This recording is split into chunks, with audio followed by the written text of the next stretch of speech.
All right. I'm sure you've heard about these not riots is too strong, these protests in St. Louis. They are peaceful during the day. At night, there's been, like, I don't know, somewhere around 100 arrests. Policemen have been attacked. Windows have been broken. And at this point, I just sort of hear these stories out of the corner of my ear. But thought, let me find out what this is about. Okay, so in 2011, Jason Stockley, a police officer at the time, now he's not an officer anymore, he's now living in Houston. Jason Stockley and his partner, Brian Bianchi, pull up in back of a guy who's parked in the parking lot of a Church's Chicken, and he's selling drugs. I mean, I have to say alleged because it's never proved, but according to the police officers, and they've got him on video, he's going in and out of the store, he's going back to his car. Later, according to the police officers, again, they found heroin in his car. He's going in and out. They park in back of him. The guy jumps in his car, rams the police officers twice. By the way, in the New York Times version of this, and the New York Times is like always prides themselves on their being the complete story, all the news that's fit to print. They leave this out. He rams the cop car twice. So he's using his vehicle as a deadly weapon, takes off. Stockley and Bianchi chase after him. It's a 3-minute high-speed chase. At some point, the car spins out of control. The alleged dealer, the accused heroin dealer, Smith, crashes the car. You hear Stockley on tape, according to the court transcripts. He says, "We're going to kill this MF. Don't you know it?" Okay. I mean, who knows if he's serious or not, but at this point he is. He gets out. The other cop gets out. They surround him. They shout, "Get out of the car." There are lots of cops looking in. According to the testimony of the police officers, he doesn't get out of the car. Smith doesn't get out of the car. He's rooting around in the car, and Stockley sees a gun, opens fire, and kills him. 2011, right? Nothing happens. 2016, 5 years later, they bring him up on charges of murder. Stockley says, I waive my right to a jury trial. I just want to judge because he doesn't want it to get, this is me guessing, I guess he doesn't want it to be all emotional. He wants a judge to rationally take a look at it. The judge looks at it. Now, remember, this is 5-6 years later. The prosecutor said there was new evidence, but nobody knows what this evidence was. Judge Timothy Wilson acquits Stockley, says, look, anybody in that situation might say, I'm going to kill that guy. We don't know the context and all this. The prosecution claimed that the gun that they found in Smith's car was planted because only Stockley's DNA was on it. But any DNA expert will tell you that it's very hard to get DNA off a gun. It doesn't mean anything. It doesn't mean that it wasn't Smith's gun. And in what is the big controversial statement everyone's pointing to, Judge Timothy Wilson said, for an urban heroin dealer not to have a gun would be an anomaly in my experience as a judge. And everybody said, oh, he said urban, he meant black. Well, hey, if all he meant was urban, that works too, right? An urban heroin dealer is going to have a gun in the experience of this judge. Here is Stockley, the former officer, addressing this after the gag order is taken off. This is cut number 4. I did not murder Anthony Lamar Smith. I did not plant a gun. As I testified at trial, and to homicide on the day of, it was an imminent threat to my life. I had to.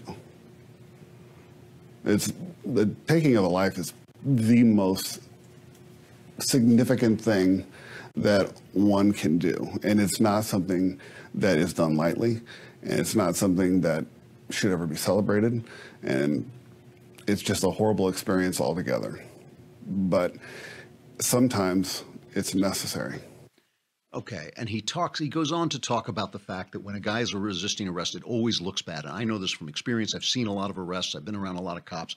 When somebody resists arrest, the cops have to react violently. A lot of times there's so much violence because they're trying not to hurt the guy. So 5 cops will pile on him because if one cop takes him on, you really have to hurt somebody to bring him down. But if 5 cops pile on, they can wrestle him to the ground. It always looks ugly. And he talks about the fact that you have to look at the facts, and the facts clear him. Now, these demonstrations, they're all, these demonstrations have gotten violent, but most of the people at these demonstrations are not being violent. Okay. And so that's not the point. I mean, the point is how on earth did the world get so morally turned upside down that this neighborhood goes out and gets upset over the death of an alleged heroin dealer who, let's face it, I mean, he rammed a police car. You do not ram a police car if you're a decent everyday guy, right? How did they get to the point where that's a problem for them?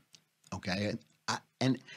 I say this not because of the violence. I say it because of the protest itself. It reminds me of The Godfather. At the end of The Godfather, the police are the gangsters, and the gangsters are kind of acting as a police force. The whole moral world has been turned upside down. And that seems to me is what has happened. And it's not the fault of the people who are out there. They have a sense of injustice. I'm not talking about the black experience in America. I have no authority to talk about that. I know that a black guy is going to be treated differently by a cop than a white guy is going to be treated differently when his car gets stopped. I don't believe that's the police officer's fault. I believe it's the fault of all the bad guys who look like that innocent man who are committing crimes. But how did they get to the point? I mean, the question that I want to ask this guy, you know, Fox News had an interview with just a guy walking by. His name was Wayne, and he's a protester. This is cut number 6. And Wayne is trying to say what would happen, why he feels this is an injustice. And they ask him, would it be the same thing? Would you feel the same way if the dealer was white? And here's Wayne's response. Same set of circumstances. A guy with a bunch of priors, running from the cops, rammed a couple of vehicles, but he was white, the situation would be different. I believe that they would have came after him, but I definitely believe they would have tried to bring him in alive. Right. They don't kill him. That's my firm belief. I feel like outside they actually pulling a gun. Nah. They would have brought him in. They would have Took their time. Come on, Cameron, let me not curse. But they would have beat the sleeves off of him. They would have beat the sleeves off of him. It would have been a standoff. They would have did whatever they had to do. They did whatever they had to do to get him. Okay, so Wayne is telling you what, you know, the way he sees it. Okay, that's his experience of life. Fair enough. I'm not trying to like knock down this guy, but what I would have liked to ask him if I were out there is this the problem in your life? Is this what's bringing your life down? Is this what has made your life not what you want it to be? Is it Jason Stockley? I mean, look, if Stockley went out and assassinated this guy, even if he is a heroin dealer, he should be put in prison. The judge decided that didn't happen. You know, I don't know what the right verdict is, but why assume it's the wrong verdict? And is this the problem?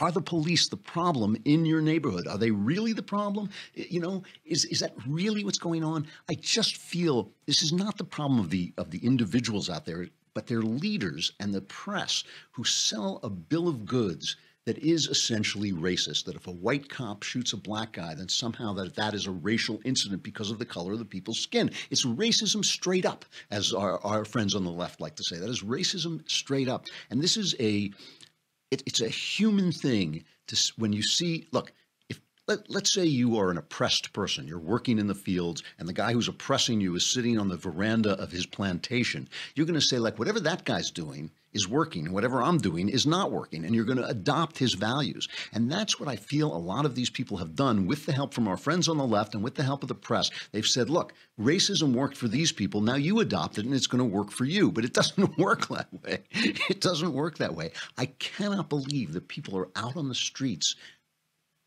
activated to violence by the death of a heroin dealer who's poisoning their children, poisoning their neighbors, selling them this garbage that ruins your life.